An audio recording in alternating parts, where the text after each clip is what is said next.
Hi, how you doing? Hope you're all okay. If you like this video, please subscribe. Desperately trying to get to 300 subscribers by the end of the year. It'd be awesome. You know, I couldn't believe at the start of the year that I'd have 275, but the fact that, you know, I could possibly get to 300, just 25 more people subscribed, that would really make my Christmas. I don't think I'm ever going to get, you know, up to the, you know, the 1,000 level, but if I can get to you know, 300 by Christmas, you know, New Year, that would be awesome. So hope you enjoy, and without further ado, hi there. So today I thought I'd talk about allotments, and more importantly probably the difference between an allotment and a homestead. And I've seen on various forums some people ask what an allotment is, what's the difference between an allotment and a homestead, and it's vice versa really. Some people in the UK don't know what a homestead is, and some people in America or across Europe maybe don't know what an allotment is. I think an allotment is a very British thing. I might be wrong, and please feel free to correct me in the comments below, but I don't think many other countries have allotments, or maybe use that word. I believe there's a lot of kitchen gardens, community gardens and things like that, but I don't think the actual word allotment travels outside of the UK. Probably in Ireland maybe, but again I'm not sure. There is no allotment versus homestead kind of thing. It's a needs must. Some of you lucky people have probably got really big parcels of land. You might have houses in the country, you might have you know, bought land off farmers, etc. Or, and I know in America it's a bit different, land is probably a bit cheaper. You've probably inherited, or, you know, just got hold of a load of land and then you've turned it into a homestead. In the UK we don't really have homesteads. We tend to call them small holdings. That's like our word for it. A small holding is basically a mini farm. So if I refer to a small holding, to all you Americans out there, I mean a homestead, because a small holding homestead, they are, as far as I'm aware, they're exactly the same thing. An allotment, on the other hand, is slightly different.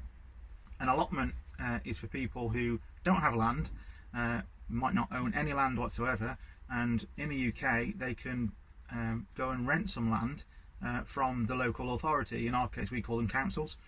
So we can approach our local council and we can go into a waiting list for a vacant allotment, or if there's enough people in the UK, there's actually a legal right to an allotment, which means if you get enough people together and your council don't have an allotment, you can actually petition your council to make land available for allotments.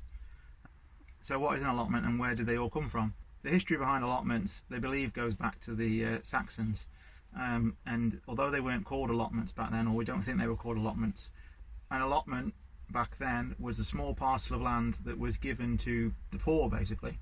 And it was for people to provide food for themselves. So if you weren't a farmer, if you were a poor person, and if you were lucky, because I imagine not all people got this, you could petition your landowner and ask them for a small parcel of land, and if they were nice, they'd give you a bit of land. It wouldn't be yours to own. You would solely just pay a peppercorn rent on it, and you would grow food for your family. The word allotment became more common around the Industrial Revolution time. Basically, allotments were thought of a great way to occupy the poor and feed the poor. The idea behind it was that if you gave the poor some land to grow their own vegetables, they would feed themselves and they would also stop drinking. That's, yeah, seriously, that's where it came from. So a lot of allotments were tied to church groups, to local authorities, and basically they were seen as this, I suppose it was almost like passing the buck really. Back then there was no welfare state. So it was like, oh, we're doing our bit, we're going to give the poor some land, and this should stop them drinking and stop them doing all the things that are causing trouble, and they have no excuses for being poor anymore because they can grow their own vegetables. They really took shape around industrial towns because land was just gobbled up for industry, so people had less and less and less, and people started living in like tenements. And you know, Google that, you'll see for yourself. Basically, you know, imagine 5 or 6 families, yes, families, living in a 4-bedroom house. That is pretty much what a tenement was. And so these people literally had nothing, so they could get some land and they could, you know, in theory behind it, feed themselves. Then we fast track to around 1910 and the start of World War I. Allotments really started to take hold during World War I. simply because the country needed food. The food for Britain came from the Empire, and obviously war was stopping convoys. It was areas where we'd get some food from. War at war. The war was obviously all across the Middle East. It was across Europe, and it just basically led to food becoming short. There was a shortage of people working in the fields because the young men had gone off to fight. Times were hard.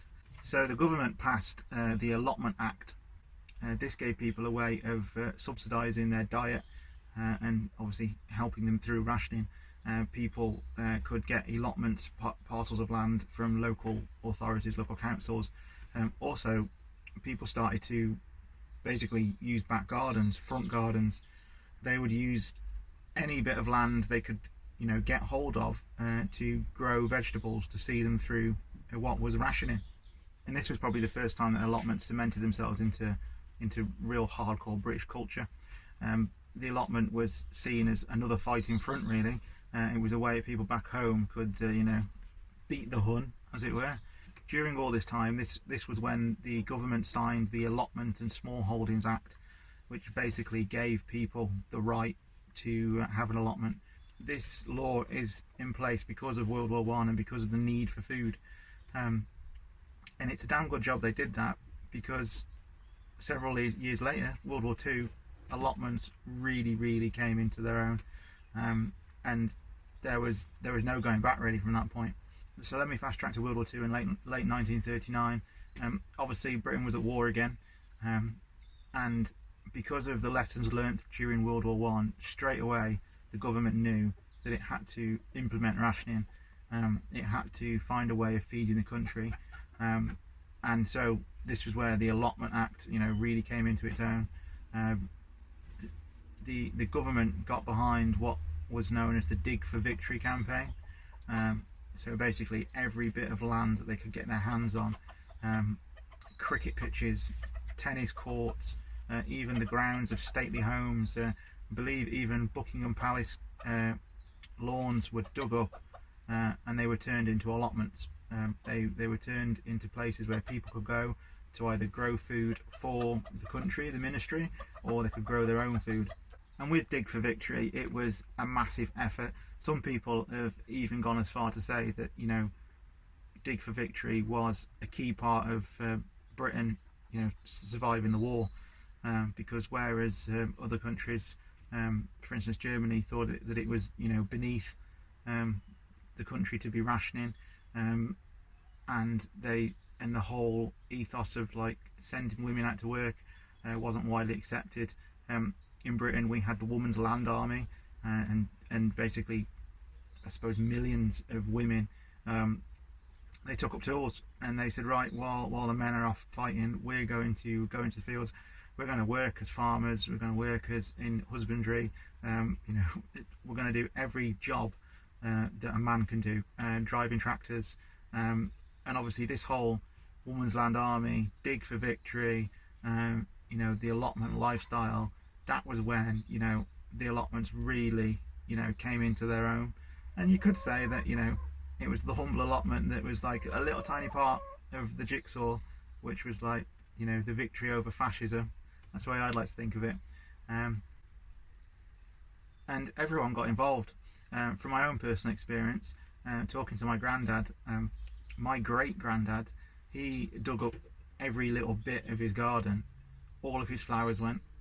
He had vegetables in the front lawn, he had vegetables in the borders, he even had a shed at the back of the garden with 2 pigs in it. He literally had his allotment was his garden. And for those of you in America who probably don't realise, if you haven't visited the UK, most of our gardens are pretty small compared to your gardens.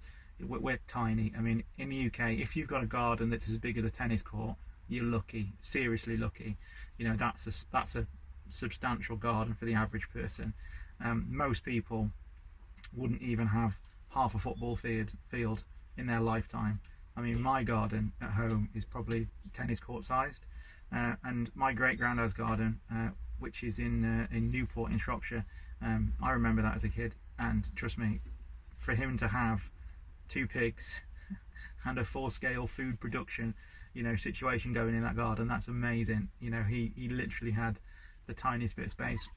But this is the whole like allotment ethos, is it's the things you can do with a tiny bit of space. So that was a very brief history of allotments.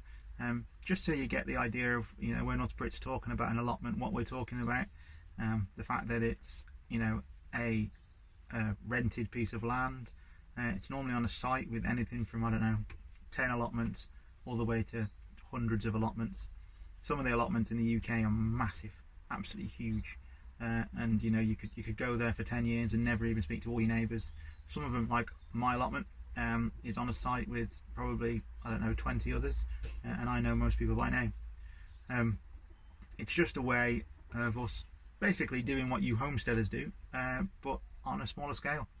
And it's something that for many of us is kind of deep rooted. You know, I suppose you could argue it's in our DNA as Brits, really. We know the stories behind them. You know, we were brought up with it. You know, our grandparents, whether they had allotments or not, told us about Dig for Victory.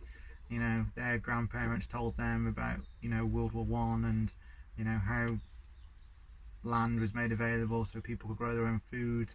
And so there is a romantic nostalgia to it, which I kind of like in a way, because deep down I think to myself that I'm just the tiniest part of allotments history, and I'm passing that on to my kids. And in 200 years time I'd like to think that there's still allotments in the UK. As I said, we've had similar systems since, you know, Saxon times, so there's no reason, you know, we can't keep going for another 1,000 years. So to all you Americans, non-Brits, non-Europeans, for those of you that don't know what an allotment is, basically we're not too dissimilar from you and your homesteads. We're just not lucky enough to own the land, so we have to make do and find another way around it. So until next time, guys, speak soon.